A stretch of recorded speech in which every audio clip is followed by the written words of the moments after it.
రాజ్యాంగం పట్ల మీకు భక్తి శ్రద్ధ ఉందా? నేనేమంటున్నాను, మీకు అస్సలే లేదు కదా రాజ్యాంగం పట్ల.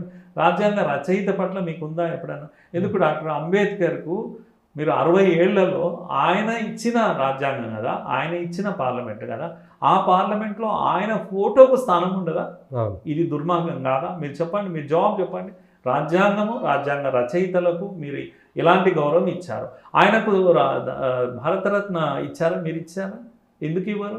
ఎందుకు ఆయన పోటీ చేసి ఓడగొట్టారు కదా, మీరే ఓడించారు. పనులను పెట్టి అది కూడా మీరు చెప్పండి. రాజ్యాంగం కానీ రాజ్యాంగ రచయితల పట్ల కానీ మీకు ఎక్కడ గౌరవం ఉంది?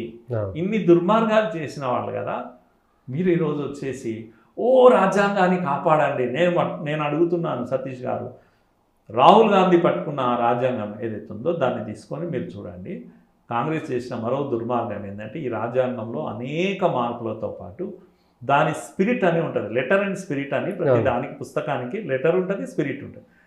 సో దాని యొక్క స్పిరిట్ ఏంటి అంటే ఈ దేశం యొక్క కల్చర్ను గౌరవిస్తుంది రాజ్యాంగం.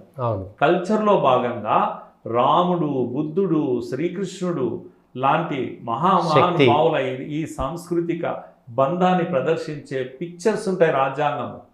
అవి తొలగించిన రాజ్యాంగం ఇప్పుడు అమల్లో ఉంది దేశంలో.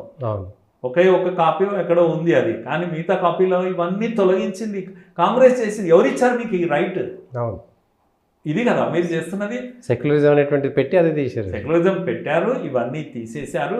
ఈరోజు ఆ రాజ్యాంగాన్ని పట్టుకొని ఆదివారం నాడు బైబిల్కి వెళ్ళే వాళ్ళు ఎట్లా పట్టుకుంటారో అలా పట్టుకొని ప్రదర్శన చేస్తారా మీరు? మీ చేతిలో పట్టుకున్న రాజ్యాంగాన్ని మీరు ఎంత మెలైన్ చేశారు, దాన్ని అపవిత్రం చేశారా కదా అని నేను అంటున్నాను. ఇది కాంగ్రెస్ చరిత్ర. అందుకే నేను అంటాను పాఠ్యాంశాలుగా పెట్టాలి. ఎమర్జెన్సీ అకృత్యాలు ఎలా జరిగాయి అప్పుడు విద్యార్థులకు వీళ్ళకు కూడా తెలుస్తుంది ఇంత దుర్మార్గమా అని చెప్పేసి. మీరు బయటకు వచ్చి ఆజాదీ అని ఇప్పుడు అరుస్తున్నారు కదా, ఆ రోజుల్లో మీరు అర్చుంటే ఏమవుతుండ్రి? డిఐఆర్ కింద లోపలికి పోతుండ్రి. మీకు ఏ బెయిల్ రాదు, ఎప్పుడు బయటికి రాలేరు మీరు.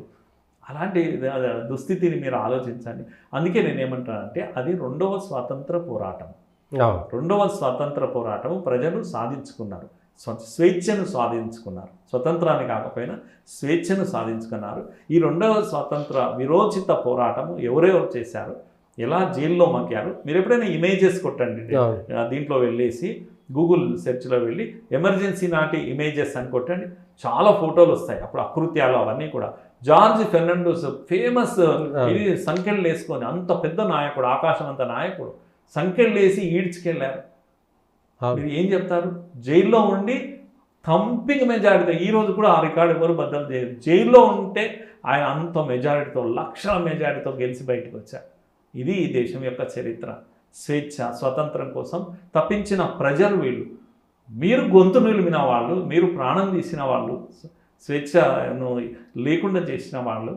కనుక మీరు ఈరోజు దీని స్పిరిట్ గురించి, రాజ్యాంగం గురించి, ఇదే నరేంద్ర మోడీ గారు గుజరాత్లోనే ప్రారంభమైంది ఉద్యమం. చిమన్ భాయ్ పటేల్ కూలిపోయింది, ప్రభుత్వం కూలిపోయింది.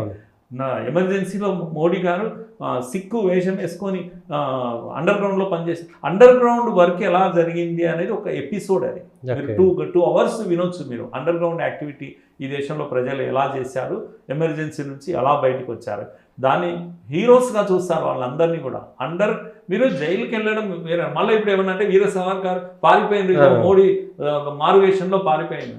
పారిపోవడం కాదు, మారువేషంలో తిరుగుతూ చేసిన పనులు, వాటి కారణంగా ఎమర్జెన్సీ పోయింది. కనుక ఇటువంటి స్టోరీస్ వింటే మీకు దానికి అంతు లేని కథ అన్నట్టు. వీళ్ళే ఎక్కువ పని చేశారు.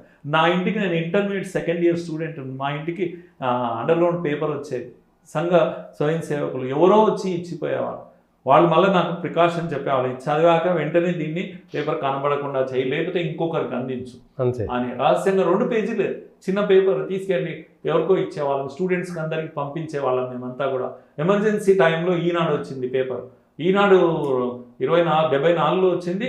ఎమర్జెన్సీలో వాళ్ళు చేసిన పని, రాజీవ్ గాంధీ కాక్పిట్లో ఉండి డ్రైవింగ్ చేస్తున్నాడు, ఏది రాజకీయ డ్రెస్లో ఉండి. ఆయన పైలటే, కానీ పైలట్ డ్యూటీలో ఉన్నాడు పాలి. కానీ ఆయన ఏమంటాం ప్రధానమంత్రి గారి కొడుకు కనుక కూర్చోవచ్చు, పైలట్లకు లోపలికి వెళ్ళిపోవచ్చు, పైలట్ పక్కన జరిగి తానే కూర్చోవచ్చు, తానే నడిపిస్తాడు. దొంగతనంగా మీడియా వాళ్ళు చాలా ధైర్యం చేసి తీసిన ఫోటో ఈనాడు మొదటి అడ్వెంచరస్ ఫోటో అది.